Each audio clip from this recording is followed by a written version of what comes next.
मल्हीपुर नाम का एक बहुत ही प्यारा सा गांव था। उस गांव में एक परिवार रहता था जिसकी आर्थिक स्थिति कुछ ज्यादा ठीक नहीं थी।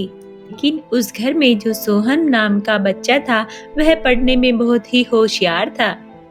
एक दिन सोहन जब स्कूल से घर आ रहा था तो वह अपनी माँ से बोला, अरे मम्मी, आज स्कूल से आते हुए बहुत गर्मी लग रही थी। घर आकर तो थोड़ी राहत मिली है, लेकिन बहुत गर्मी हो गई है मम्मी अब। अरे बेटा, गर्मी तो अब हो ही गई है। खैर छोड़, तू हाथ मुंह धो के आ, मैं तेरे लिए खाना लगाती हूँ मेरे बच्चे। बेटा, तू अच्छे से खाना खा ले। जब तुम्हारे पिताजी घर लौट कर आएंगे काम से तो मैं तुम्हारे लिए बात करूँगी उनसे कि वो तुम्हारी पढ़ाई करने के लिए एक पंखा ला कर दे दे। शाम के समय जैसे ही सोहन के पिताजी घर आते हैं तो सोहन की माँ उससे कहती है, सोहन के पिताजी आ गए आप बैठिए, मैं आपके लिए खाना लगाती हूँ।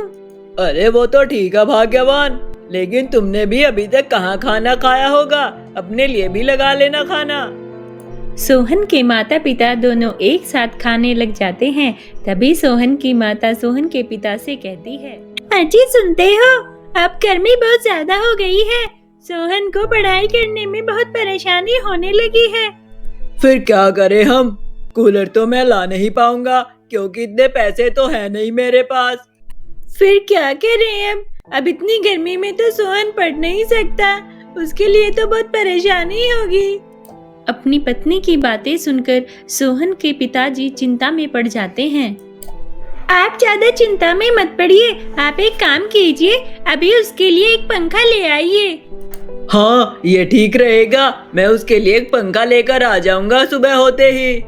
अगले दिन सोहन के पिता उसके लिए एक पंखा ले आते हैं और जैसे ही सोहन स्कूल से घर आता है वह उस पंखे को देखकर बहुत खुश हो जाता है।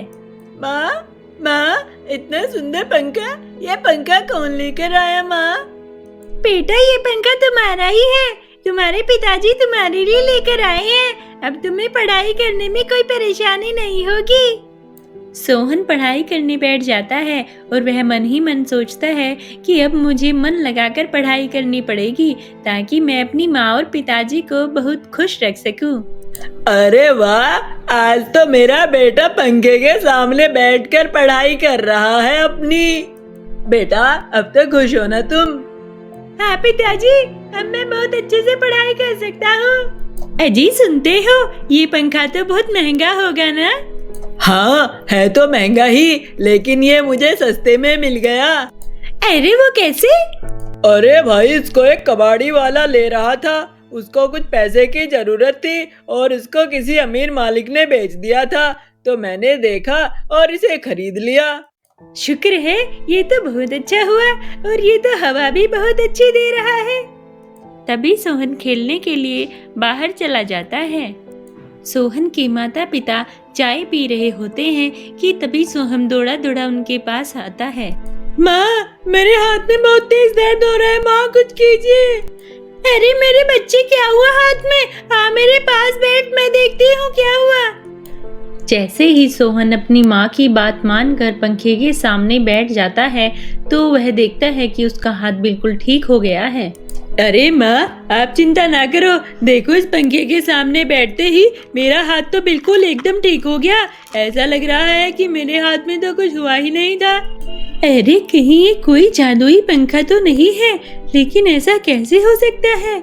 पंखे की हवा से चोट कैसे ठीक हो गई, यह बात किसी को समझ नहीं आई।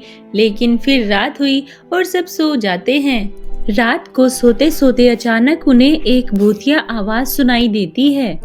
हवा आ रही है ना, हवा आ रही है ना, हवा आ रही है ना।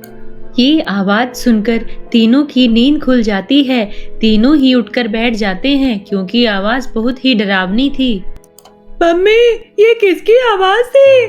बेटा, शायद ये आवाज बाहर से आई होगी। मैं और तुम्हारे पिताजी है ना तुम्हारे साथ, तुम आराम से सो जाओ।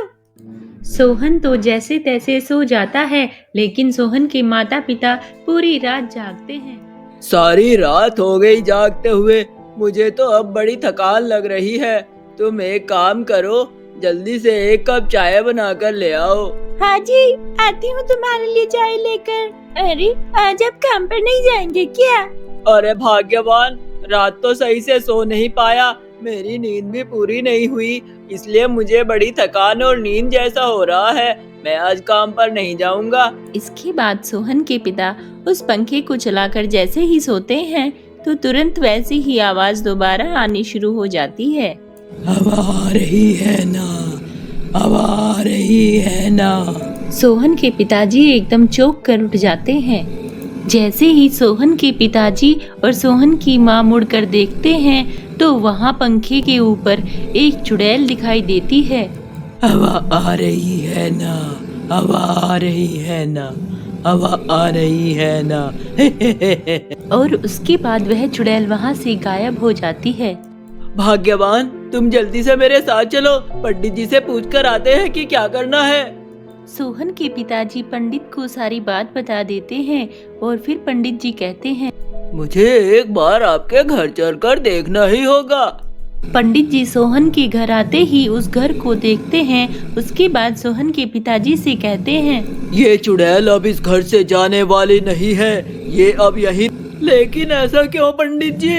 क्योंकि कई सालों पहले यह घर इसी का था और इसके पति ने पंखे की हवा न आने पर गुस्से में अपनी पत्नी को पंखे से लटका दिया था। अब वह चुड़ैल बन गई है, लेकिन ये तुमको नुकसान नहीं पहुंचाएगी। लेकिन पंडित जी, इसको मुक्ति नहीं मिल सकती क्या?